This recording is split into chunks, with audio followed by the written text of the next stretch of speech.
మిత్రులారా నమస్తే. నేను మీ ప్రసాద్ మూర్తి. బుక్ ఎగ్జిబిషన్కి వెళ్ళారా? నేను మొన్న వెళ్ళాను, ఆదివారం వెళ్ళాను.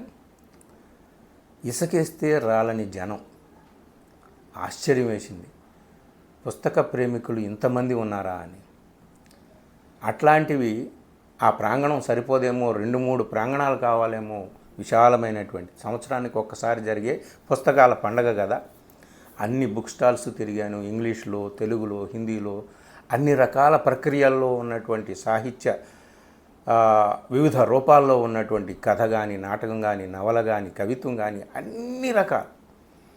అలాగే లెఫ్ట్ ఓరియంటెడ్ బుక్స్ కానీ, అలాగే తాత్వికమైన, ఆధ్యాత్మికమైన అనేక రకరకాల పుస్తకాలు అన్నీ ఒక్క చోట పెట్టేటప్పటికి చూస్తే అన్ని కొనలేము.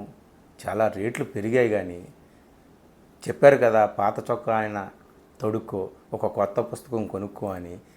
ఇట్లాగా మనల్ని చెయ్యి పట్టుకొని నడిపించేటటువంటి వాళ్ళు అమ్మ కావచ్చు, నాన్న కావచ్చు, గురువులు కావచ్చు. కానీ వాస్తవంగా జీవితంలో నిజమైన దారిలో నడిపించేది పుస్తకమేనండి.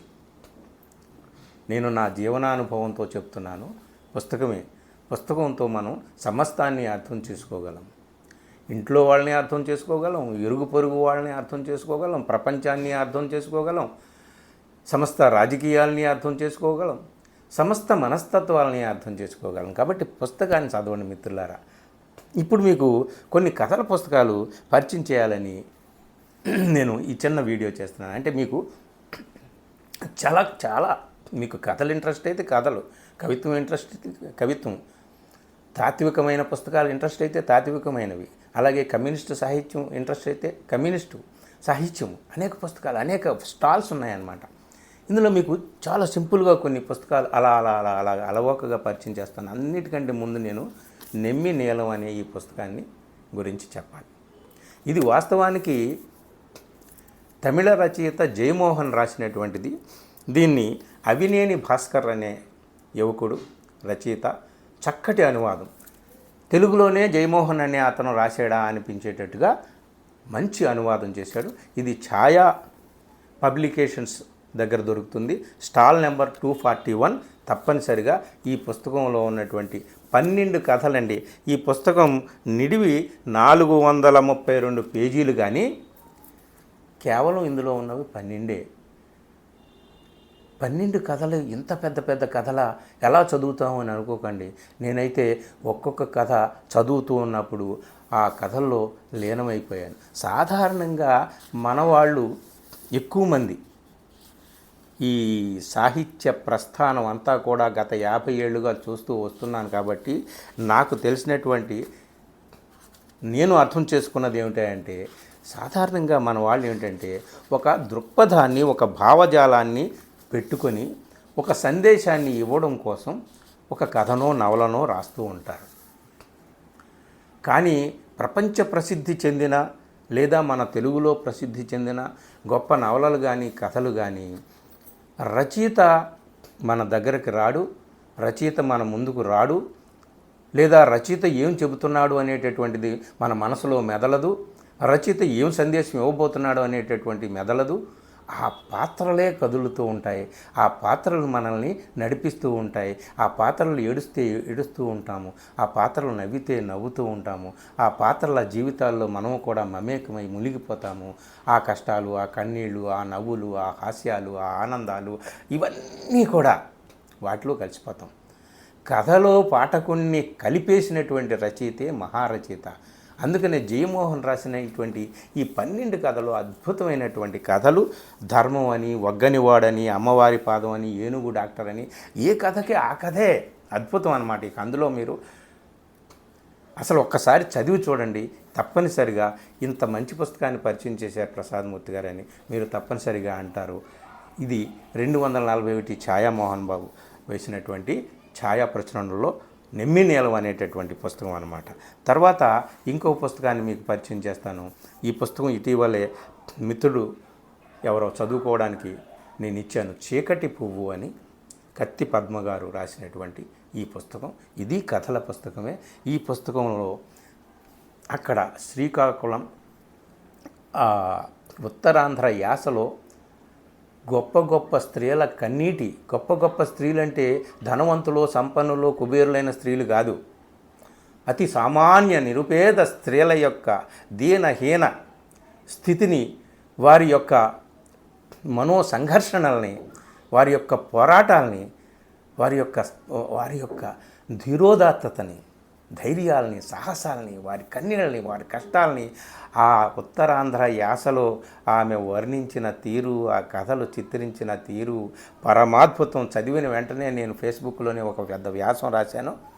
మీరు కూడా చీకటి పువ్వు అనేటటువంటి కత్తి పద్మ గారు రాసినటువంటి పుస్తకం ఎక్కడ ఉందో కనుక్కొని, బహుశా మేజర్ బుక్ స్టాల్స్లో ఉంటాయి, నవోదయ్ కానీ, విశాలాంధ్ర కానీ, ఎక్కడైనా మీరు అడగండి, అక్కడ దొరుకుతుంది. నిజంగా మన తెలుగులో నేను చదివిన అత్యద్భుతమైనటువంటి కథల పుస్తకాల్లో ఇటీవల కాలంలో ఇది గొప్ప పుస్తకము, చీకటి పువ్వు. ఈ కథలు మీరు చదవండి. అలాగే భగవంతం అనే ఒక కవి, కథకుడు రాసినటువంటి లోయ చివరి రహస్యం అనే కథ, ఈ కథల పుస్తకం. ఇవి కూడా కేవలం 9 కథలు మాత్రమే ఉంటాయి, చిన్న చిన్న కథలు. ఇవి చదవండి. ఇది తప్పనిసరిగా ప్రతి బుక్ స్టాల్లో కూడా ఉంటుంది. ఈ వీళ్ళ ఫోన్ నెంబర్స్ కూడా, రచయితల ఫోన్ నెంబర్స్ కూడా నేను డిస్క్రిప్షన్లో ఇస్తాను. తప్పనిసరిగా ఒకవేళ మీకు కన్ఫ్యూజన్ ఉంటే ఎక్కడ దొరుకుతుందో వాళ్ళు చెప్తారు, వాళ్ళు ఫోన్ చేస్తే. ఈ కథల పుస్తకంలో మీరు కవులైతే ఆహా భలే ఉన్నాయి ఈ కథనం అనుకుంటారు. మీరు కథకులైతే గొప్ప కవిత్వం ఉందే ఇందులో అని అనుకుంటారనమాట. కవులు, కథకులు కలిసి మెచ్చుకొని, అభినందించి, ఆప్యాయంగా ఈ రచయితను కౌగిలించుకోవాలని తప్పనిసరిగా అనుకుంటారు ఈ పుస్తకం చదివిన తర్వాత, ఈ కథలు చదివిన తర్వాత. ప్రతి కథ, చిన్న కథ అయినా ప్రతి కథలోనూ కూడా జీవితం ఉంటుంది, మనుషులు ఉంటారు, వాళ్ళ మానసిక ఆ చిత్త ప్రవృత్తులన్నీ కూడా మనకి కళ్ళ ముందు కదులుతూ ఉంటాయి. ఆ కథల్లో, ఆ పాత్రల్లో మనం కూడా కలిసిపోతూ ఉంటాము. ఎంత గొప్పగా రాశాడు, ఎంత గొప్పగా ఈ కథను చిత్రీకరించారు, ఎవరి రచయిత, ఎవరు కవి, ఏమిటి అని ఆరా తీయక ఉండలేము. కాబట్టి ఈ పుస్తకాన్ని తప్పనిసరిగా మీరు దొరికితే చదవండి. అలాగే ఈ మధ్య మన కుర్రవాళ్ళు, మన యంగ్స్టర్స్ అద్భుతంగా రాస్తున్నారండి. అద్భుతం అంటే అద్భుతం అంతే. ఈ 1000 ఏళ్ల సాహిత్యంలో ఒకే రకమైన సామాజిక నేపథ్యం నుండి వచ్చినటువంటి వాళ్ళ భాష, వాళ్ళ యాస మనం చూసాం కదా.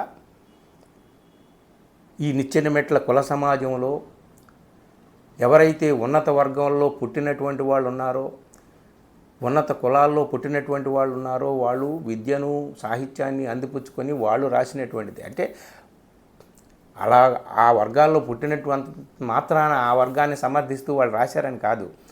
వాళ్ళకి ఆ భాషే తెలుసు, ఆ సన్నివేశాలే తెలుసు, ఆ జీవితమే తెలుసు, కాబట్టి వాళ్ళు అందులోనే రాశారనమాట. కానీ జరిగిన అస్తిత్వ పోరాటాల ఫలితంగా ఈ 75 సంవత్సరాల స్వతంత్ర భారతంలో జరిగిన సామాజిక, ఆర్థిక, రాజకీయ, సాంస్కృతిక, సాహిత్య పరిణామ క్రమంలో ఎవరు ఎప్పుడూ తమ వాయిస్ని సాహిత్యంలో వినిపించలేదో వాళ్ళు వాయిస్ని వినిపిస్తూ ఇప్పుడు వస్తున్నారు బయటికి.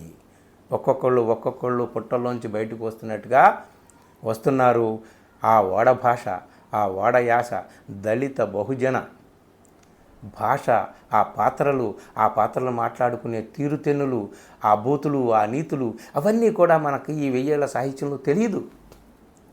ఇప్పుడిప్పుడే ఆ వర్గాల నుంచి చదువుకున్నటువంటి పిల్లలు అద్భుతమైనటువంటి నేటివిటీని ప్రదర్శిస్తూ వాళ్ళు తమ భాషలో, తమ యాసలో, తమ పాత్రలను చిత్రీకరిస్తూ బయటకు వస్తున్నారండి.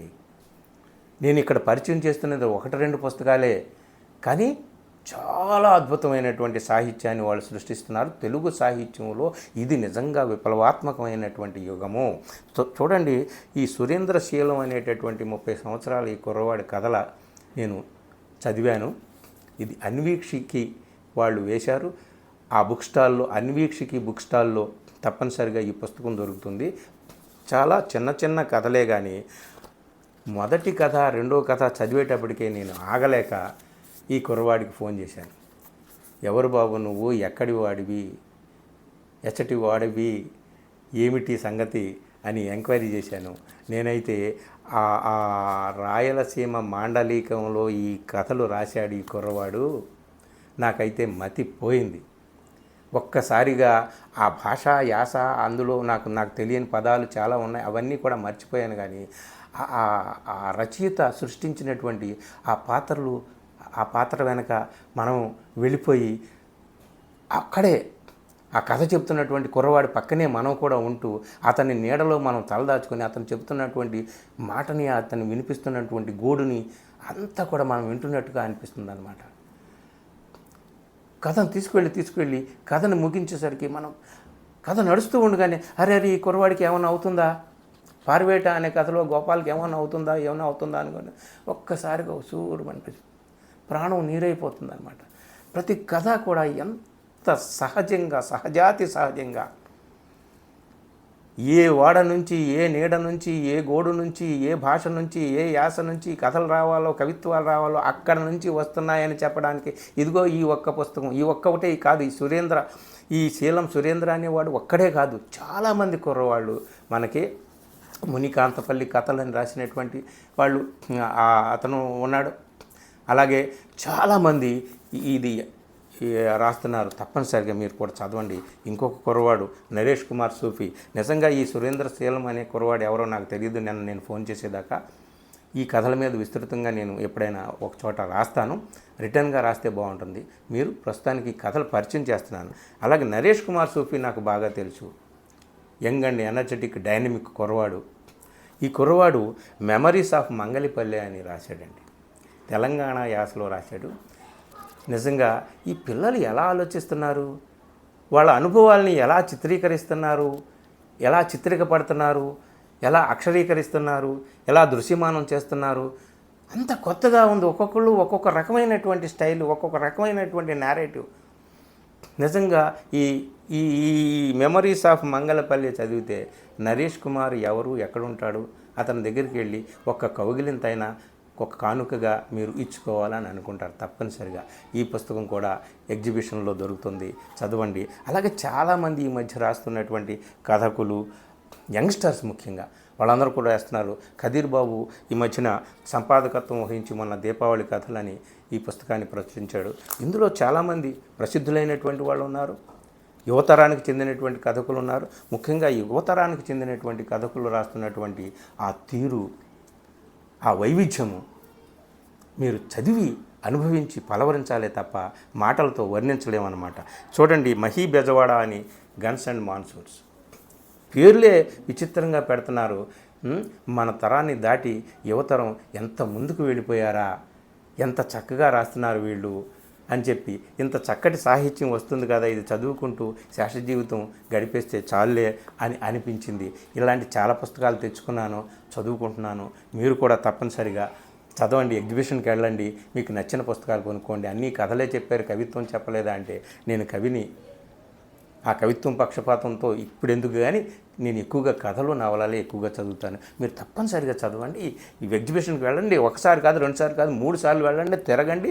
మంచి మంచి పుస్తకాలు, ఒకరోజు కొంత డబ్బు తీసుకువెళ్ళండి, సంచులతో పుస్తకాలను ఇంటికి మోసుకువెళ్ళండి.